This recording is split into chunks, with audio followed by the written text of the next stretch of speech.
Right.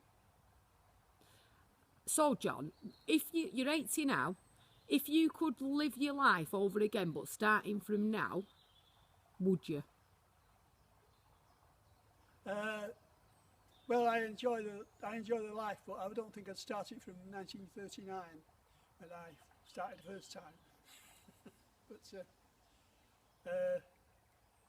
hey, I love it. And it wasn't nice with the war being on. No. Must have been really difficult. Was that. rationed and all that, you know. It was a fairly hard time. Not hard for me personally as a kid, but it was a hard time for the grown-ups. And of course, my father was lost in action at Alamein. So, oh, that's really sad. well, lots of people's parents or fathers, particularly, were lost in the war. Obviously, about whatever it was, 17 million or something. Yeah, my stepdad, he never met his real dad. He was stationed in he's buried in Belgrade in Yugoslavia, and they got a telegram just before Gordon's second birthday saying that he'd been killed. He'd sent the telegram for Gordon's birthday, so it said happy birthday, lots of love and everything from Dad, and he was killed just after, so he never knew his dad. And how old was you when that happened? Well, I was 3, but obviously most of the time he'd been away. Yeah. Because he was a soldier. He not got killed. He not got killed immediately. Obviously, you know. Been away a couple of years in Egypt and all that. So got photographs. Oh yeah, he had photographs of his dad. It's a hard life, but I don't think I'd like to live it the same. I like the life, but I like it now better. Yeah. Let's face it, Salford wasn't all that nice. Actually, it's much nicer around here. Can't beat Salford people though, can you? Salt of the earth. Salt of the earth. Yeah.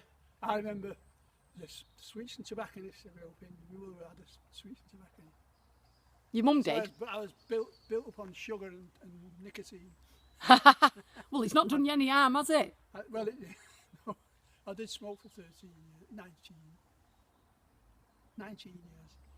But no, my big trip out when I was a kid was going with a 10-shilling note across the road to the bus depot to get change for my mum in the shop. Pennies and 8 Yeah. Oh. They didn't have tuppences then. I remember halfpennies. You could get free gummy bears for an halfpenny when I was a kid. I bet you could get a lot more for it when you were a kid. What could you get for an halfpenny when you were a kid? I can't remember now. Anyway, but you had to have coupons as well. You see, you cut the coupons out of the book as well, little bits of paper. So not just the money. Yeah. It's all rationed.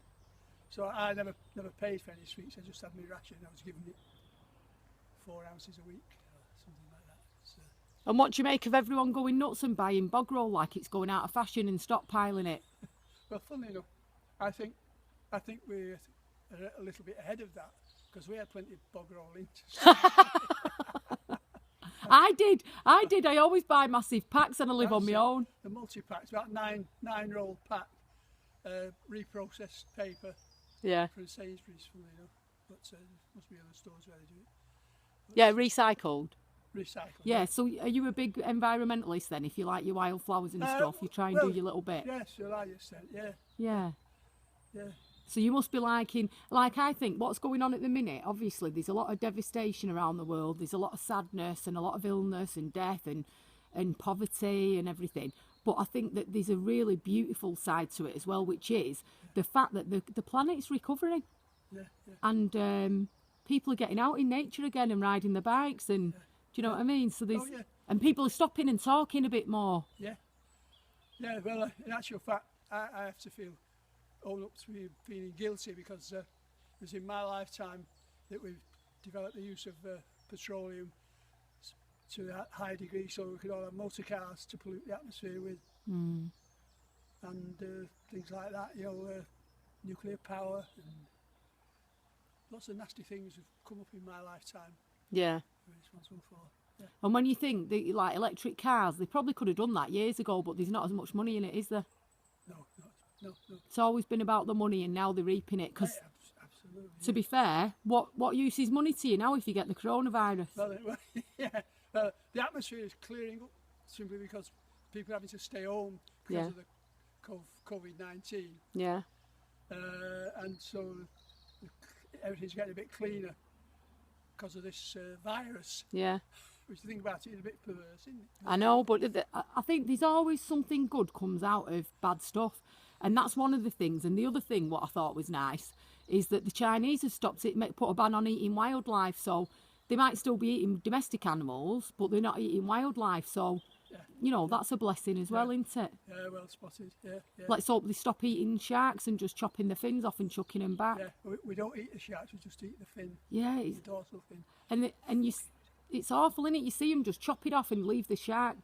Just chuck the shark back in the sea. And they just... can't swim. No, it's awful. Yeah. Well, this is it. We're ruthless.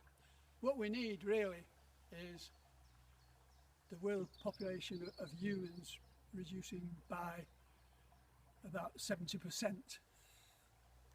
We want, which would be about 3 or 4 world wars, you know. Yeah. 60 or 70 billion people to be killed off to get the numbers down to a reasonable level, because there's just too many humans now.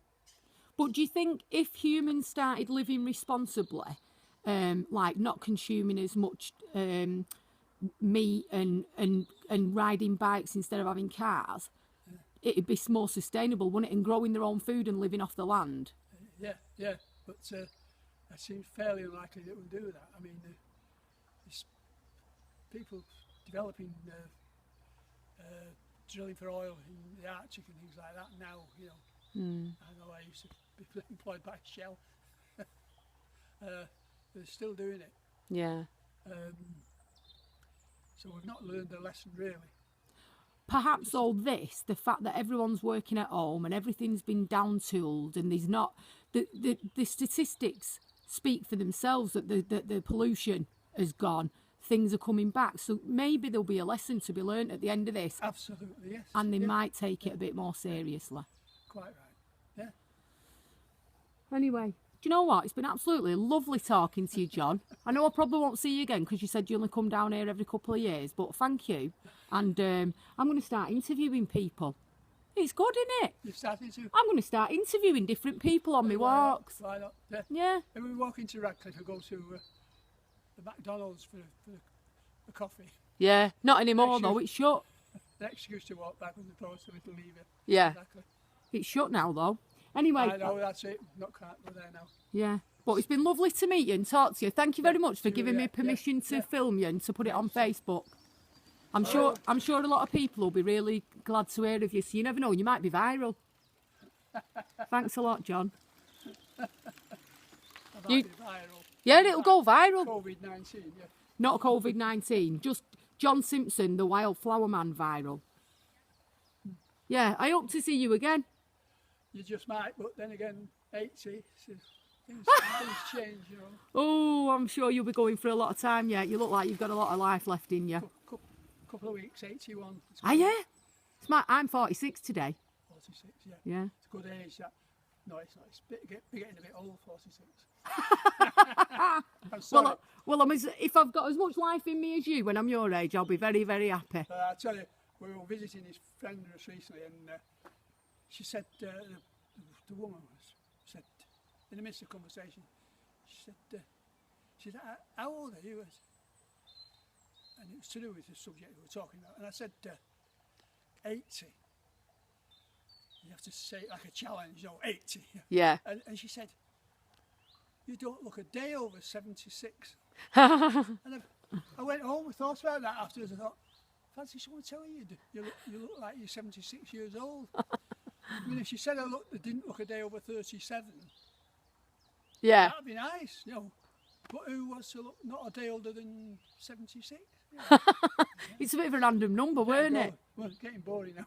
But anyway, I think I'd have put you in your late 60s, early 70s. Yeah, you look great. Thanks for chatting and brightening up my day. Oh. You take care. See you, Julia. Bye-bye. Bye. Bye. Ah, that were nice, wasn't it? Right, I can't flip it back round now. I'll have to do it like that. Right, Ozzy's just sat there waiting for me. Can you see him? It's like that. Bleeding hell, Mum. Do you have to talk to every buggy you see? But it breaks the day up, doesn't it? I'm going to start interviewing people on my little walks, I think, if they're doing something interesting. Anyway, I'll see yous all later on. Over and out.